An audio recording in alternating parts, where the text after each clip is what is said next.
O nosso tema é fratura da base do quinto metatarso. O nosso grupo é composto por Danilo Diogo, Gabriel Machado, Lucas Siqueira e Matheus Melo. Nós somos alunos de Medicina da Universidade Federal Fluminense. Se você é fã de futebol, provavelmente se lembra desse acontecimento. Em 2018, Neymar se machucou durante uma partida de futebol pelo Paris Saint-Germain, resultando na fratura do quinto metatarso do seu pé direito, o que levantou dúvidas acerca de sua participação na Copa do Mundo daquele ano. Nesse vídeo, podemos ver o momento exato da lesão. Neymar faz um entorse por inversão do tornozelo. Isso resulta numa lesão de base do quinto metatarso, nesse exato momento. Para entender melhor o que ocorreu, vamos começar falando um pouco da anatomia do pé, e principalmente do metatarso. O pé é a parte mais distal do membro inferior. Funcionalmente, o esqueleto do pé pode ser dividido em tarso, metatarso e falange. O tarso compreende usualmente 7 ossos: talos, calcâneo, navicular, cuboide e os cuneiformes, medial, intermédio e lateral. Os ossos metatarsais são 5, de 1 a 5, e fazem a conexão entre o tarso e as falanges.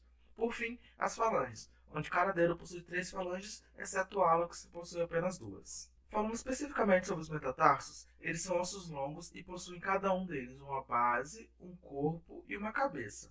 O lado da cabeça é plano e possui uma depressão circundada por um tubérculo dorsal, para um ligamento colateral da articulação metatarso-falangiana. O quinto metatarso possui uma tuberosidade na sua face lateral da sua base, que se projeta para a lateral e para trás. O quinto é geralmente mais longo que o quarto e que o terceiro. As articulações tarso-metatársicas são as junções entre os ossos do tarso e os metatarsos. São aproximadamente as articulações sinoviais planas. No quinto metatarso, a base faz uma articulação proximamente com o cuboide, através de uma superfície triangular oblíqua e medialmente com o quarto metatarso. Acerca dos ligamentos, o ligamento tácito metatarsico dorsal são fortes e planos, aqui representados. O quinto metatarsico recebe uma única banda do cuboide apenas. Os ligamentos tarso metatarsico plantar são bandas longitudinais e oblíquas e são menos regulares do que os ligamentos dorsais. O quarto e o quinto recebem algumas fibras para o cuboide. As articulações intermetatarsais são aquelas entre os ossos do tarso. São ligações muito fortes e estão presentes em todos os 4 metatarsais, exceto entre o primeiro e o segundo. As articulações intermetatarsais incluem o ligamento intermetatarsal dorsal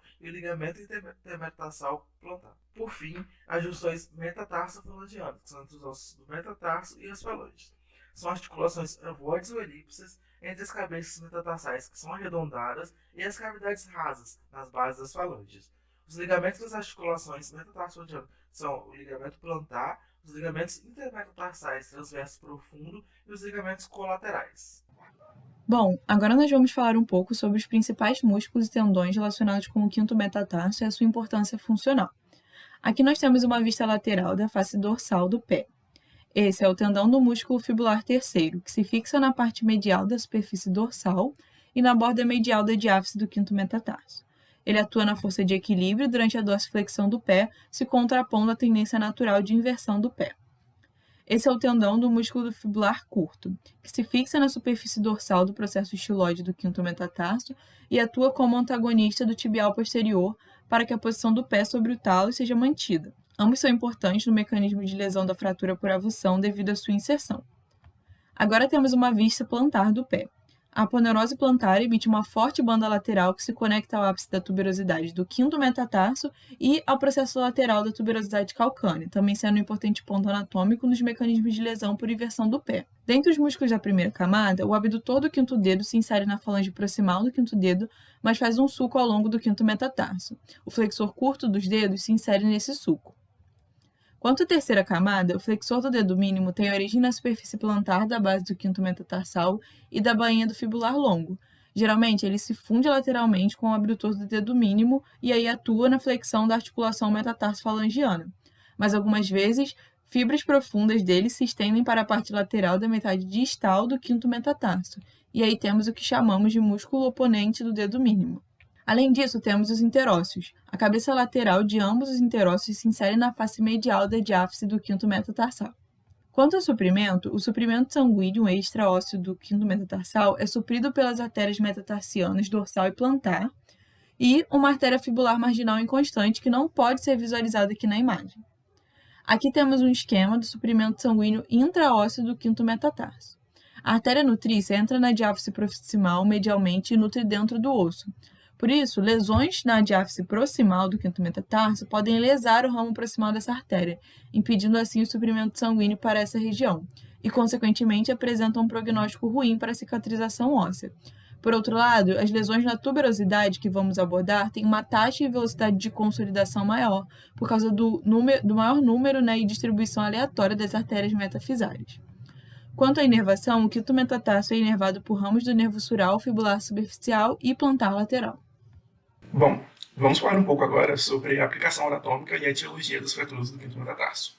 Os mecanismos de fratura podem ser por trauma direto, que é o impacto de um objeto pesado diretamente no quinto metatarso, fratura por trauma indireto, que seria girar o corpo com os dedos fixos, fratura por avulsão, que é o destacamento de um fragmento do osso pela tração de um ligamento, e fratura por estresse, que geralmente acomete a base do quinto metatarso.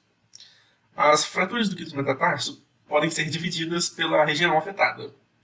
A fratura distal espiral, também chamada de fratura do dançarino, é gerada por uma força rotacional no pé com carga axial e flexão plantar, ou seja, uma rotação com o pé fixo. Essa fratura tem um aspecto em espiral, como pode ser observado aqui na imagem, com um sentido oblíquo, vindo da lateral distal para medial proximal. As fraturas na base proximal são divididas segundo a classificação de Dameron, Lawrence e Bott, em 3 zonas. As fraturas na zona 1 são na região que compreende a articulação tarso-metatársica, como aqui na imagem, representa cerca de 90% das fraturas, e ela está muito relacionada com o mecanismo de lesão por avulsão, que será abordado mais para frente. As fraturas na zona 2, também chamada de fratura de Jones, compreendem a região de mais ou menos 1,5 cm entre a metáfise e a diáfise.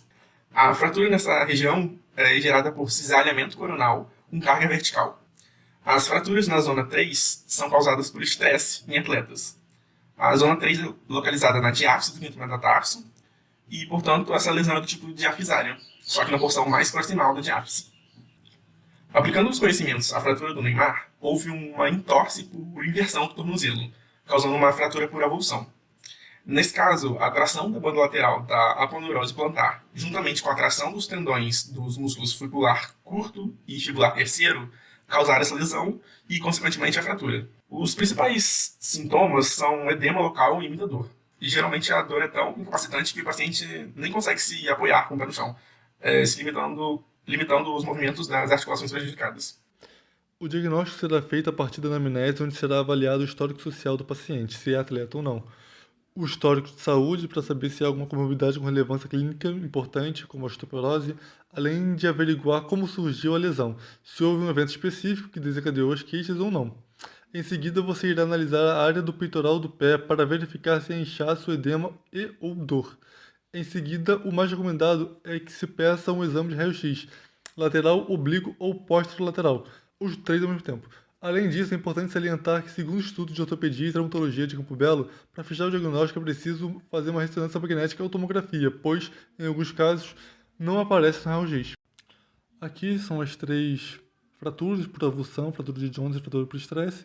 Fratura de Jones teve aqui um destacamento da tuberosidade. Na fratura de Jones, aqui na junção metadiafesária, e na fratura por estresse, aqui bem pequenininho, consequência de sucessivos microtraumas. Em lesões na zona 1, sem deslocamento do osso, pode ser tratado de modo conservador com suporte de peso protegido por sapato de soldadura, gesso ou bota, conforme tolerado pelo paciente, e iniciar quando as dores reduzirem. Já em fraturas mais graves, deve-se iniciar o manejo cirúrgico para realinhar o osso, fixá-lo com auxílio de pinos ou parafusos. Nesse caso, o intuito é fixar a tuberosidade na base do metatarso. Em lesões na zona 2, na junção metafisária-diafisária, também pode ser tratado de forma conservadora, com ausência de peso. O médico pode pedir sustentação de peso conforme evidências radiográficas de consolidação óssea, pois o peso pode atrapalhar o tratamento caso o osso não esteja consolidado.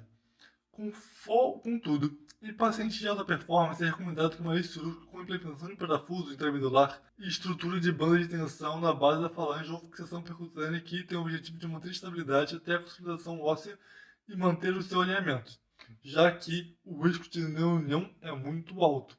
Nas lesões de zona 3, pode utilizar o manejo conservador inicialmente sem peso, com um gesso curto até que a consolidação óssea. Mesmo assim, a não união não é incomum. Atletas de alto desempenho exigem uma intervenção cirúrgica que inclui a implementação de parafuso intramedular, procedimento de enxerto ósseo retirado da tíbia do próprio paciente ou combinação dos dois. Nesse caso, não haverá sustentação de peso, e depois de aproximadamente 6 semanas poderá retomar de modo gradual as suas atividades físicas. Na fratura de dançarinos sem deslocamento recebe o mesmo tratamento das não deslocadas da zona 1. Se houver deslocamento, a fratura deve ser reduzida e imobilizada. Em caso de não união, a intervenção cirúrgica é uma opção. Aqui, só para simplificar, são o parafuso intramedular à direita e a banda de tensão à esquerda. E por fim, nossas referências. Muito obrigado pela atenção.